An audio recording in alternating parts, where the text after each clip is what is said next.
Story 1. It was supposed to be one of my last deliveries of the night. Back then, I worked at a pizzeria called Leonard's. My boss that evening, Mike, was in charge of the night shift and decided who took which orders. He handed me a slip of paper with the address and phone number for the next delivery, a couple of regular pizzas. This was back in 2009. I did not have a smartphone with GPS.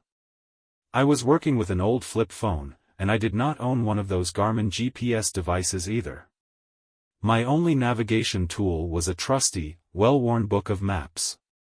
The delivery was to a house on a street called something like Willows Road, though I cannot recall the house number or the name listed on the order. What I do remember is how much trouble I had finding the place. It was a rural town, surrounded by endless woods, farmland, and more woods. To make things worse, there were hardly any streetlights, which turned the whole situation into a stressful ordeal. I had to pull over more than once, switching on the car's interior lights to study the map again. The longer I searched without success, the more anxious I became. The road was dark, eerily quiet, and confusing to navigate. Frustrated, I decided to call the number my boss had written down. The phone rang and rang, with no answering machine to pick up. Just when I thought no one would answer, someone finally picked up. I waited for a hello, but the other end stayed quiet. So, I said it first, and then a low, deep voice, soft but slow, repeated it back to me. I explained, "Hey, this is the pizza guy. I am having a hard time finding your place." The person on the other end spoke in a monotone voice, giving me directions. They explained that their driveway was easy to miss, it just looked like a dirt trail, and described what to watch for along the way. Following their instructions, I eventually spotted it and turned my car onto a narrow dirt path. The path was so tight that I had to drive slowly and carefully. About 30 seconds later, a small, one-story house came into view. A faint orange glow spilled out from one of the windows. I parked next to the only other vehicle there, an old, beat-up pickup truck. Grabbing the 2 pizzas from the passenger seat, I headed to the front door. I looked for a doorbell but could not find one, so I knocked. As I stood there, I noticed muffled music coming from inside the house. As I stood at the door of the house, I heard footsteps approaching. They stopped right on the other side, and after about 10 seconds, the door cracked open just a sliver. I could only see a single eye peeking out at me. I forced a nervous smile and said, "Hey, you ordered the pizza, right?" The man replied, "Oh, yes. The pizza." His voice sounded exactly like the one from the phone call earlier. There was a strange pause. It felt awkward, and I was not sure what to say, so I finally asked, "Do you have the cash?" "Yes," he said, "let me go get it." He disappeared from the doorway, and I heard his footsteps retreating deeper into the house. While I waited, I caught the sound of music drifting out from inside, something ancient sounding, like it was from the 1930s. It only added to the already unsettling atmosphere. Then, as if things could not get any weirder, the door began to slowly inch open on its own. Bit by bit, it revealed more of the dimly lit interior. Everything about the place seemed ancient. The floor was patched with sheets of metal, probably to cover holes. The couch looked like it belonged in a museum, and so did the rest of the furniture. The music came from an old-fashioned record player with one of those big horn-like attachments on top. The smell hit me next. It was awful, something foul and decayed.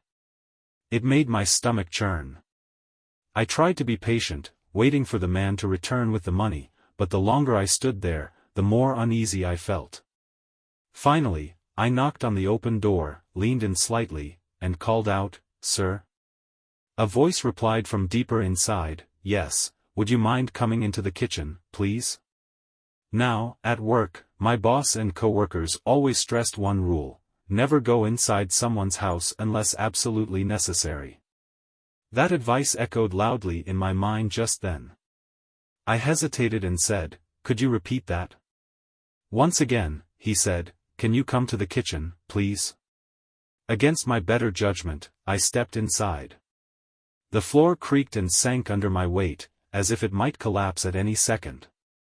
The whole house felt like it was on the verge of falling apart. The layout was simple, straight and narrow. On my right was the kitchen entrance, where the man's voice had come from. To my left was a hallway lined with doors. At the far end of the hallway, I spotted another man. His back was turned, and he was swaying and moving in a bizarre, almost trance-like dance. The way he was touching himself as he moved, it was unsettling. Not in a funny or goofy way, but in a deeply disturbing way that sent chills up my spine. I forced myself to look back toward the kitchen and took a few steps forward, still clutching the 2 pizza boxes. That was when I noticed someone peering around the edge of the wall separating the kitchen from the living room. It was the same man who had opened the door, just one eye, peeking at me from behind the corner. "What the?" I muttered under my breath. My instincts were screaming at me to leave. Still, I managed to ask again, "Do you have the cash?" The man did not answer. Instead, he began to laugh softly, this low, guttural sound that was almost impossible to describe. It was quiet, but it sent a wave of fear through me. Then, out of nowhere, he bellowed, "Randall." The shout was startling, loud, commanding, and completely unlike his earlier monotone voice. That was it for me. I was done. I turned around and started heading back to the front door, my nerves shot. But as I reached the doorway and glanced down the hall, I saw the dancer again. This time, he was not dancing. He was standing still, staring directly at me. I hurried out the door, shutting it behind me as fast as I could. Clutching the pizzas like they were my lifeline, I bolted to my car. Once inside, I tossed the boxes onto the passenger seat and started the engine. As I backed up, trying to navigate around the beat-up pickup truck in the driveway, I could not resist looking back at the house one last time. The front door was wide open again. My heart pounded so hard it felt like it might burst. My heart was racing as I backed down that dirt driveway, the eerie thought gnawing at me, what if one of them was already outside my car, ready to try the doors? Maybe they were not. I will never know. All I cared about was getting out of there.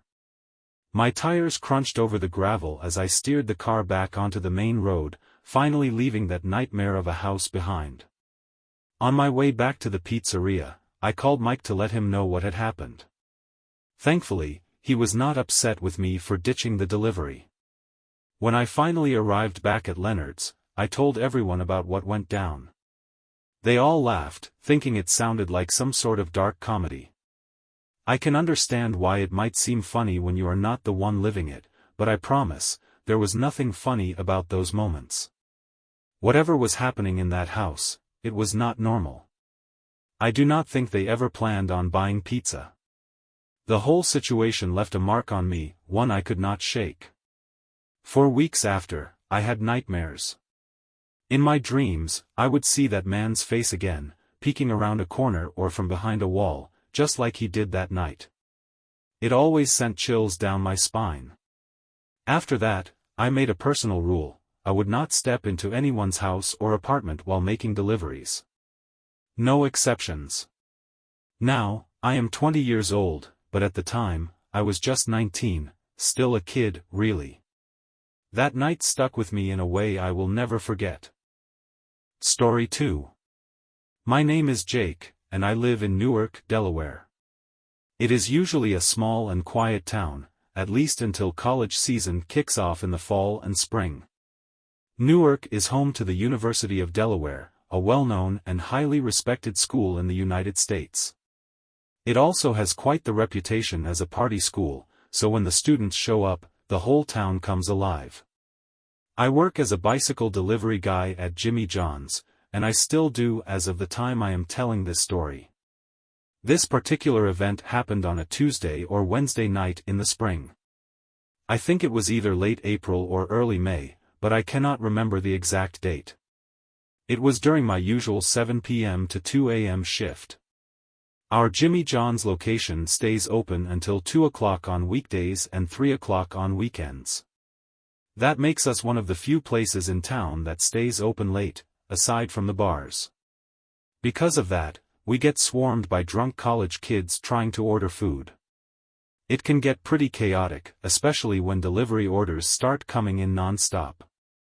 It is frustrating, sure, but it also means more tips, so I have always been willing to put up with it. That night was shaping up to be like any other shift. Just as 2 o'clock rolled around and I was ready to call it a night, one last delivery order came through. I was next in line to take it, and let me tell you, I was not thrilled. All I wanted was to clock out, head home, and crash in my bed. But I had no choice, so I reluctantly grabbed the order and got moving. The address was familiar, I knew the street like the back of my hand and headed out right away. By the way, the reason we use bicycles for deliveries is simple. During college season, traffic can get crazy, and riding a bike is often faster than driving. I pedaled hard and made it to the house in under 10 minutes. When I got there, I knocked on the door loudly but got no response. I knocked again, even louder, but still, nothing. Frustrated, I remembered that if no one came to the door, I would have to take the order back to the store. That would mean wasted time, and I was not happy about it. I tried calling the number on the receipt, but no one picked up. Just as I was about to call the store for instructions, I heard a rustling noise coming from across the street. At first, I thought it was just the wind, but something told me to look. When I did, my stomach dropped. There was a figure, a person, hiding in the bushes on someone else's lawn. The person was crouched down, watching me. I could not see their face, but I could feel their eyes on me, and I instinctively knew it was a man. My heart started racing. He did not seem to realize that I had noticed him, so I decided to play it cool. I acted like I had not seen him and knocked on the door again, even louder this time. Still no answer. Panic was setting in. Was this some kind of setup? I glanced back at the bushes, and the man had not moved. He was still crouching there, watching me. My hands were shaking, but I kept knocking on the door, hoping someone would answer soon. It felt like forever, but eventually, a guy came to the door. He looked annoyed, rubbing his eyes like he had just woken up. I explained I was there with a delivery, and he told me he had not ordered anything. He said it was probably his roommate, who had passed out upstairs. He went to check, leaving me standing there. The silence felt suffocating, and I took another quick glance toward the bushes. The man had moved. He was closer now, still staring straight at me. Fear hit me like a freight train. I wanted to step inside the house to get away, but I worried the man might steal my bike if I left it outside. Worse, I did not know if he was armed or what he might do. I could not risk putting myself, or the two guys in the house, in danger. The guy came back downstairs quickly, saying his roommate's door was locked, and he was not responding to knocks. At that moment, I really wished I was anywhere but there. I just wanted to get out of there, so I told the guy he could sign for his roommate's order. At first, he hesitated, probably because there was no tip added to the order. A tip was the last thing on my mind, though. I insisted over and over again until he finally gave in and signed for it. I handed him the food, mumbled a quick, "thank you," and as soon as he shut the door, I bolted for my bike. I flipped the kickstand up and was ready to leave, and I suddenly heard movement behind me. My heart skipped a beat as I turned to my left. The man who had been hiding in the bushes was now running straight at me. In the dim light, I could make out his outfit, a black hoodie with the hood pulled up, jeans, and boots. He was wearing some kind of mask that covered most of his face, leaving only his eyes visible. Worst of all, I think he was holding a blade in one of his hands, though I cannot say for sure because it all happened so fast. Panic kicked in, and I knew I had to act immediately. There was no way I could turn my bike around in time, he was too close. To make things worse, every street nearby ended in a dead end. My only option was the bike trail a little ways ahead. The trail was not lit, and I did not have a light on my bike, but I had no other choice. I pedaled harder than I ever had in my life, racing toward the pitch-black bike trail. As I rode, I kept my eyes peeled for any shadows or movements and strained to listen for footsteps behind me. The trail was short, and I knew it like the back of my hand, but it felt like an eternity. My paranoia was through the roof, every little noise made me jump. Thankfully, I never saw the man while I was on the trail. When I finally made it back to the store, I was trembling and out of breath, trying to process what had just happened.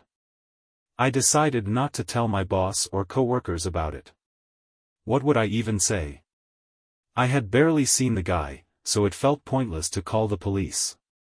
Instead, I clocked out, grabbed my stuff, and loaded my bike into the trunk of my car.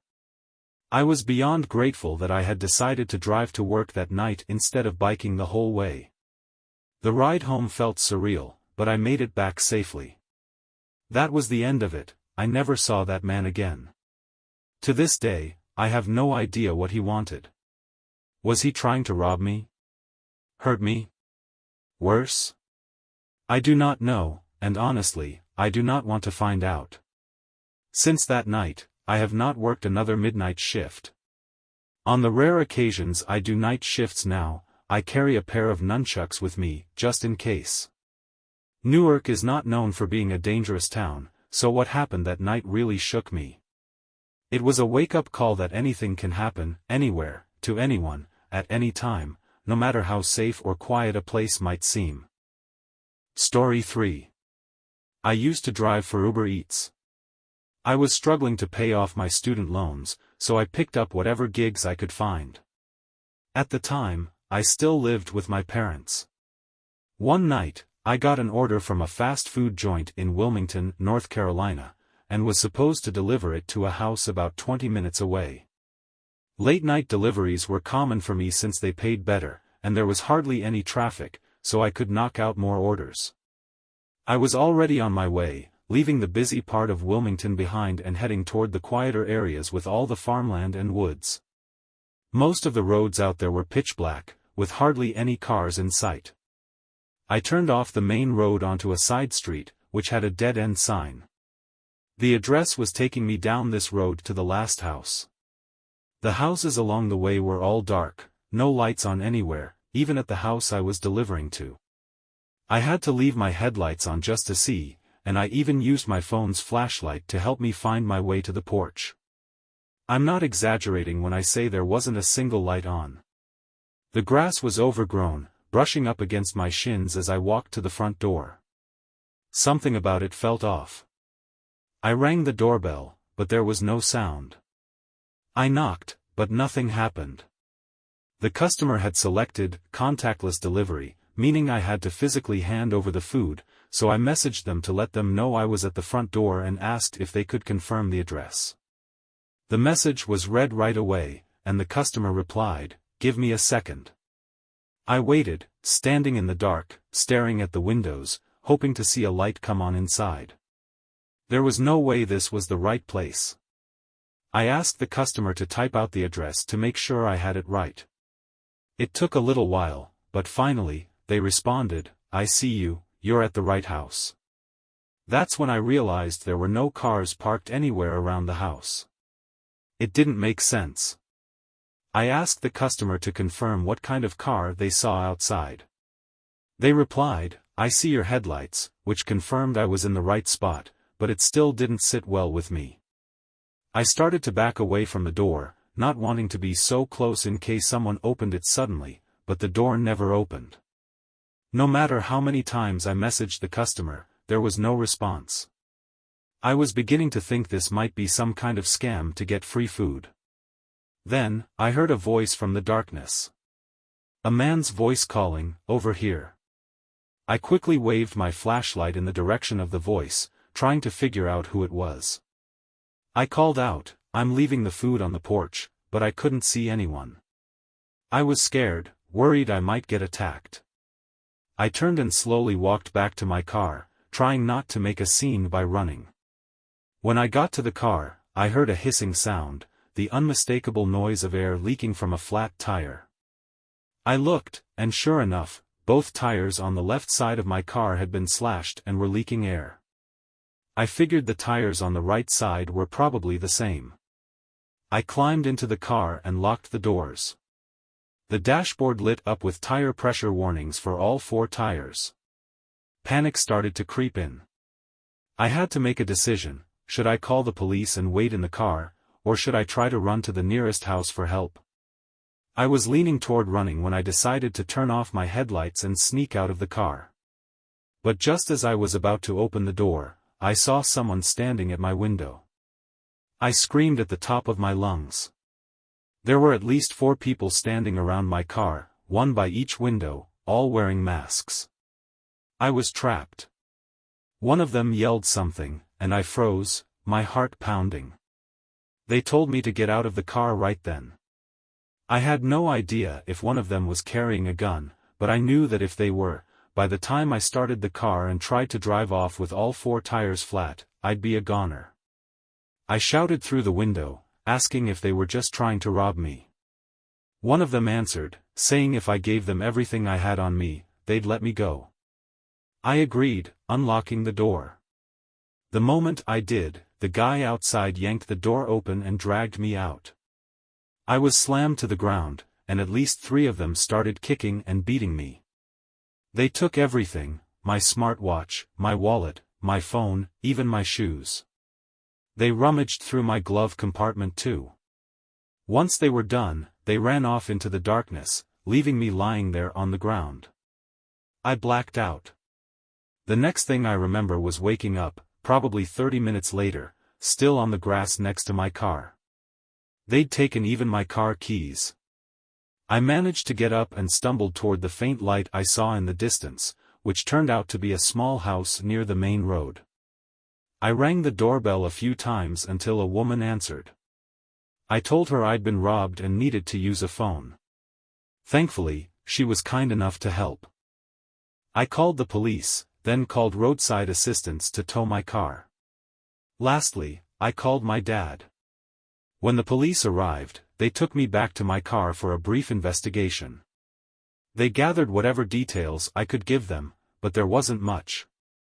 After my car was towed, my dad came to pick me up, and we headed home. Later, I found out my phone's last location was near where the incident happened, and it hadn't been turned on since the night before. I figured they probably destroyed it. The next day, I spoke with some detectives who dug into my Uber Eats account and quickly tracked the customer's account. It was linked to a guy named Logan who, it turned out, had allegedly lost his phone and wallet. Whoever found or stole those items used them to place the order and set up the robbery. Long story short, whoever did this to me got away with it. The house they used was a vacant one that was for sale. My car tires were covered by insurance, but everything else, I had to eat the loss. It was a painful experience, and expensive too, but it was a valuable lesson. I never took a situation like that for granted again. I took a break from deliveries for a few months before eventually going back to working daytime hours.